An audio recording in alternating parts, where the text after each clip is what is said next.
네, 예정된 시간이 되어서 기자회견 시작하도록 하겠습니다. 네, 법원조직법 개정안 발의 기자회견 시작하겠습니다. 먼저 법안 발의에 대표 발의하신 더불어민주당 박주민 의원님 말씀 듣도록 하겠습니다. 예, 안녕하십니까. 지금 검찰 개혁 관련돼서는 이제 법이 차례차례 입법이 되면서 제도적으로 그 개혁의 성과가 남겨질 상황이 되었습니다. 그렇지만 여러분들 잘 기억하시겠지만 2년 전만 해도 굉장히 떠들썩했었던 법원 관련된 개혁 논의는 아직 입법적인 성과를 낳지 못하고 있습니다. 이번에 좀 늦은 감은 있지만 법원조직법 개정안을 발의했는데요.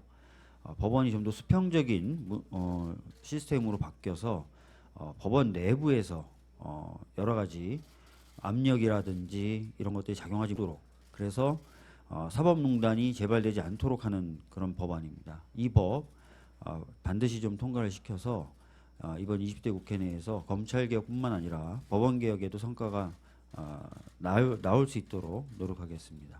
예, 이상입니다. 네, 사법농단 사태는 대법원장을 정점으로 한 관료적 사법행정구조의 문제점을 여실히 보여준 바 있습니다. 민변과 참여연대는 그동안 여러 차례 의견서 등을 통해 대법원장의 사법행정 총괄권을 삭제하고 합의제 기구의 운영을 통해서 사법행정이 이루어질 수 있도록 해야 한다고 제안한 바 있습니다. 박주민 의원이 대표 발의한 법원조직법 개정안은 현재 대법원이 주도하고 있는 사법개혁안의 미비점을 보완하여 법률 개정을 통해 사법개혁을 실질적으로 수행할 수 있는 법적 근거를 마련하는 내용을 담고 있습니다. 법안의 구체적인 내용에 대해서 민주사회를 위한 변호사 모임 성창익 변호사님이 설명해 주시겠습니다. 안녕하십니까, 성창익 변호사입니다. 그동안 검찰개혁에 비하여 법원개혁은 뒷전에 밀려있었던 감이 있었습니다. 사법농단 사건이 국민적인 공분을 불러일으켰음에도 그 원인을 해소하기 위한 입법적 노력은 부족했습니다. 사법농단의 원인이 되었던 대법원장의 제왕적 관료적 사법행정권은 지금도 그대로여서 언제든지 사법농단의 불씨가 될 수 있습니다. 종전에 제안된 법원조직법 개정안들이 있으나 문제를 근본적으로 해결하는 데는 미흡했습니다. 이번에 발의된 법원조직법 개정안은 기존 개정안들의 한계를 극복하여 대법원장에게 집중된 사법행정권을 민주적으로 분산함으로써 재판의 독립을 보장하기 위한 것입니다. 주요 내용을 설명드리겠습니다. 첫째, 사법행정에 관한 대법원장의 총괄적 권한을 합의제 기관인 사법행정위원회로 이관하여 1인이 아닌 다수의 합의에 의하여 사법행정 사무를 결정하도록 했습니다. 둘째, 사법행정위원회에는 전국 법관대표회의가 추천하는 법관위원과 국회에서 선출된 비법관위원이 함께 참여하도록 했습니다. 이로써 사법행정위원회 구성의 민주적 정당성을 확보함과 아울러 시민과 소통하는 사법행정이 가능하도록 했습니다. 셋째, 그동안 허울에 불과했던 법관인사위원회를 폐지하고 그 기능을 사법행정위원회가 실효적으로 수행하되 인사원칙을 공개하도록 했습니다. 넷째, 전국 법관대표회의를 법률상 기구로 명시하여 명실공히 법관들의 대표 기구로 자리매김하도록 했습니다.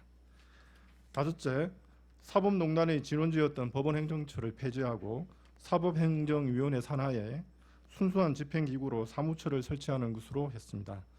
그리고 법관으로서 퇴직 후 3년이 지나지 않은 사람은 사무처의 처장이나 차장 등에 임명할 수 없도록 해서 법관의 관료화를 방지하도록 했습니다.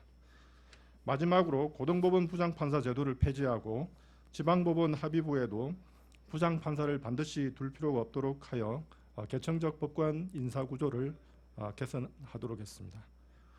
법원개혁과 관련해서는 사법행정개혁 외에도 상고심 개혁, 하급심 충실화 등등 다른 중요한 사항들이 또 많습니다. 부디 이번 법원조직법 개정안이 결실을 맺고 또 다른 사법개혁, 법원개혁의 밑거름이 되기를 기원합니다. 감사합니다. 네, 법안의 보다 구체적인 내용은 의안정보 시스템에 올라가는 법안 내용을 확인해 주시면 될 것 같습니다. 다음으로는 참여연대 사법감시센터 실행위원이신 한상희 교수님이 법안 통과의 필요성에 대해서 말씀해 주시겠습니다. 반갑습니다.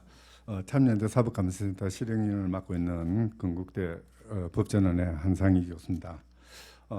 지난 정권에 있었던 사법농단 사건은 법치국가를 선언하고 있는 우리 국가 체제에서 그 근간을 뒤흔들어 버리는 가장 잘못된 이 법을 남용하고 재판권을 남용하는 그런 사례였습니다. 그러다 보니까 법이 제대로 서지 못하다 보니까, 그러니까 법원이 제대로 서지 못하고 그것 때문에 법이 제대로 서지 못하고 그런 과정에서 점진적 구테타라고까지 이야기되는 국정농단 사건이 가능할 수 있었습니다. 만약에 법원이 바로 서고 법이 바로 섰다면은 그런 불행한 그런 정치적인 사건이 있었을까요? 사실 그동안 우리의 사법체계, 특히 법원체계는 대법원장에게 지나친 권력을 부여함으로써 전 세계 어디에도 비견할 수 없을 정도의 강력한 그런 사법행정권을 대법원장이라는 한 사람에게 전적으로 귀속시킴으로써 이 대법원장이 사법행정권, 특히 그 안에 들어가 있는 법관 인사권을 남용해서 모든 사법 권력을 자기에게 집중시킬 수 있는 제왕적 대법원장 체제를 만들어 놓을 수 있는 틀을 구축해 넣었습니다. 그리고 그 제왕적 대법원장의 또 다른 손인 법원행정처는 모든 사법행정권을 장악하는 동시에 법관들을 거기에 편입시킴으로써 어떻게 보면은 법관들에게는 승진의 로열로드를 제공하고 또 대법원장에게는 그런 법관들을 이용해서 모든 법관들의 일거수일투족을 통제할 수 있는 그런 권력을 부여했습니다. 그리고 그 결과 우리가 알고 있듯이 아직도 제대로 청산되지 못한 그런 사법농단의 부끄러운 과거가 있었습니다.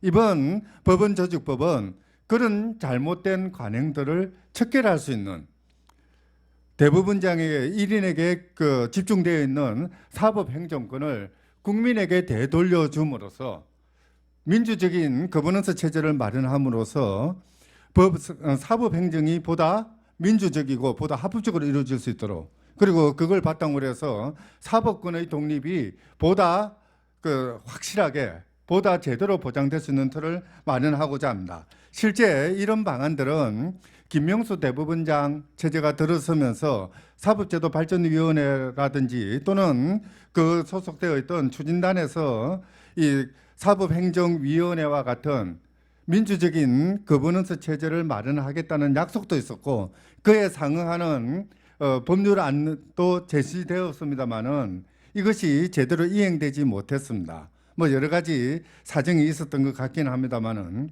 지금에 와서는 김명수 대법원장은 사법행정자문위원회라고 하는 옥상고의 기구를 만들어서 어떻게 보면은 대법원장의 자문에 응하는 소극적인 기관, 그리고 분기별로 한 번 정도 개최가 되는 있으나 마나한 기관을 두고 그걸 바탕으로 해서 대법원장의 권한이 오히려 더 강화되는, 정당화되는 이런 틀을 마련하고 있습니다. 이런 것이 아니라 보다 실질적으로 국민들의 의사가 사법행정 과정에 투입될 수 있는, 그리고 국민들이 보다 적극적으로 참여할 수 있는 그런 사법행정위원회를 만들어서 보다 민주적인 사법행정 거버넌스 체제를 마련할 필요가 있습니다. 실제 이런 제도는 전 세계적으로 상당히 많이 도입되고 있습니다. 특히 유럽 같은 경우에는 대부분의 국가가 국민들의 대표가 참여하는 또는 각 직능단체의 대표들이 참여하는 그런 사법행정위원회를 둠으로써 사법행정이 어떤 특정한 개인의 전유물이 되거나 또는 어떤 특정한 권력의 통로가 되는 그런 현상을 막고 있습니다.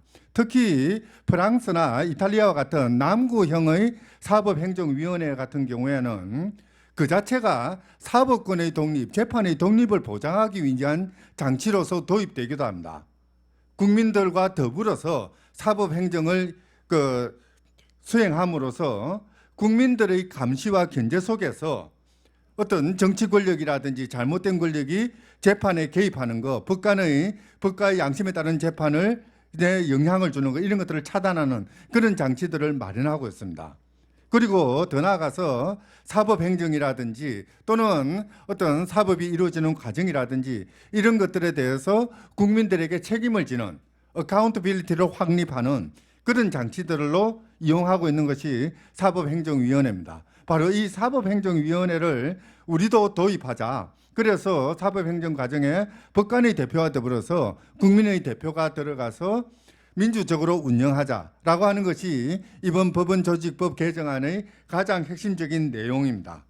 실제 우리가 그동안 뼈아프게 경험했던 사법농단이라는 그런 잘못된 과거사 또는 그 배경에 있었던 대법원장 한 사람에게 집중되었던 그래서 언제든지 남용 오용될 수 있는 가능성이 있었던 이 사법행정권 이런 것들을 제대로 고쳐내고 보다 민주적이고 보다 그 법과 양심에 충실한 그런 사법권을 만들어내기 위한 그런 노력을 지금 해야 될 것입니다. 그동안 우리는 민주화의 과정을 통해서 사법권의 독립을 위해서 싸워왔습니다. 그리고 어느 정도 만족할 만한 수준의 사법권의 독립 보장 장치들이 이루어졌습니다. 이제는 국민들이 그렇게 독립된 사법권이 무소불위의 권력으로 그 잘못 오용되는 것을 막고 국민들을 위해서 국민에 의해서 국민의 그 사법권으로 거듭날 수 있도록 그렇게 해야 될 필요가 있습니다. 사법의 민주화라는 요청은 바로 이 때문에 필요한 것입니다. 그리고 이 사법의 민주화 요청을 제대로 담고 있는 것이 이번에 법원조직법 개정안이라고 할 수가 있습니다. 여러분들께서 관심을 가져주시고 이 법원조직법 개정안이 제대로 통과될 수 있도록 그래서 민주적인 사법이 보장될 수 있도록 도와주시기 바랍니다. 이상입니다. 네, 마지막으로 법안 관련해서 짧게 질의응답 있으신가요? 질의응답은 나가서 하도록 하겠습니다. 네, 이것으로 법원조직법 개정안 발의 기자회견을 모두 마치도록 하겠습니다. 감사합니다. 이걸 안 하니까 이상하고.